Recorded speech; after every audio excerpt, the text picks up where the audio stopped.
Why do I feel like I don't belong? Have you ever been in a room full of people and suddenly felt like the outsider? Everyone else seems relaxed, connected, part of the group, yet inside you feel different, separate, almost as if you are watching life happen from the outside, looking in. Maybe you laugh at the right moments and join the conversation, but something inside still whispers, I don't quite fit here. If that feeling resonates with you, you're not imagining it, and you're certainly not alone. Many people carry this quiet but painful belief that they don't belong anywhere. The need to belong is one of the most fundamental human needs we have. From the moment we are born, we depend on connection for survival. A baby instinctively looks into the eyes of its parents, searching for recognition, safety, and acceptance. When a child feels seen, heard, and valued, something important develops inside them. They begin to feel that they matter, that they are welcome in the world, that they have a place. But when those experiences are inconsistent, confusing, or indeed missing altogether, the child often draws a very different conclusion. Instead of thinking something is wrong with the environment around them, the child usually assumes something must be wrong with them. Somewhere deep inside, a belief quietly forms. I'm not good enough. I don't quite fit. I'm different from everyone else. These beliefs rarely stay in childhood. They become part of the lens through which we see ourselves and the world.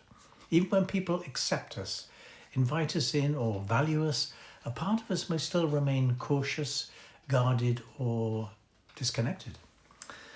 The mind becomes very skilled at scanning for signs of rejection or exclusion, often interpreting neutral situations as confirmation that we don't belong.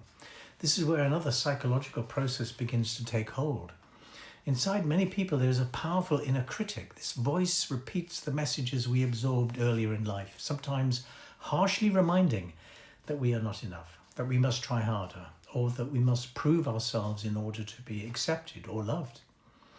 At the same time, another part of us, the emotional part of our psyche, what I often refer to as the inner child, continues to carry the original feelings of loneliness, sadness, and exclusion. When these two parts become entangled, a painful cycle develops. The inner child feels the ache of not belonging, and the inner critic explains that pain by reinforcing the belief that something's wrong with us. The more this cycle repeats, the more convincing the story becomes. This pattern often shows up in very different ways in adult life. Some people become people pleasers, constantly trying to earn approval so that they feel accepted. Others become high achievers, hoping that success will finally give them the sense of belonging they have always longed for. And some people withdraw altogether, deciding that it is safer not to need others at all. Yet underneath all of these strategies lies the same longing, the longing to feel welcome, understood, and valued. The longing to feel that we have a place where we can simply be ourselves. What is important to understand is that the feeling of not belonging is rarely about the present moment alone. Very often, it's an echo from much earlier in life, experiences from childhood that were never fully understood or processed can remain active in the background of our psyche, quietly influencing how we see ourselves and how we interpret the behavior of others. Therapy often becomes the place where these old emotional conclusions begin to surface. When someone feels genuinely listened to, accepted, and understood, something important starts to shift. The person begins to realize that the belief that they don't belong was never an objective truth about who they are. It was simply a conclusion drawn by a younger part of themselves trying to make sense of difficult experiences growing up. And when that understanding begins to emerge, something else becomes possible. Instead of living under the influence of an old belief, we can start to develop a different relationship with ourselves. We can begin to offer the understanding and compassion that may have been missing earlier in life.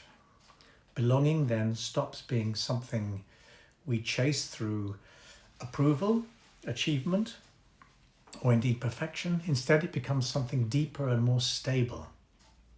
It becomes the experience of feeling at home within ourselves. Because the deepest form of belonging is not simply about being accepted by other people. It is about learning to accept the parts of ourselves that once felt rejected or misunderstood. And when that begins to happen, something remarkable changes. The world feels different. Relationships feel safer. Connection becomes easier. And that old sense of standing on the outside looking in slowly begins to soften. And perhaps the most surprising discovery is this. The belonging we spend so much of our lives searching for in other people often begins with learning how to belong to ourselves. If you recognize this experience in your own life, you are not broken and you are certainly not alone. Sometimes the story that says you don't belong is simply an old story that is ready to be understood and finally rewritten.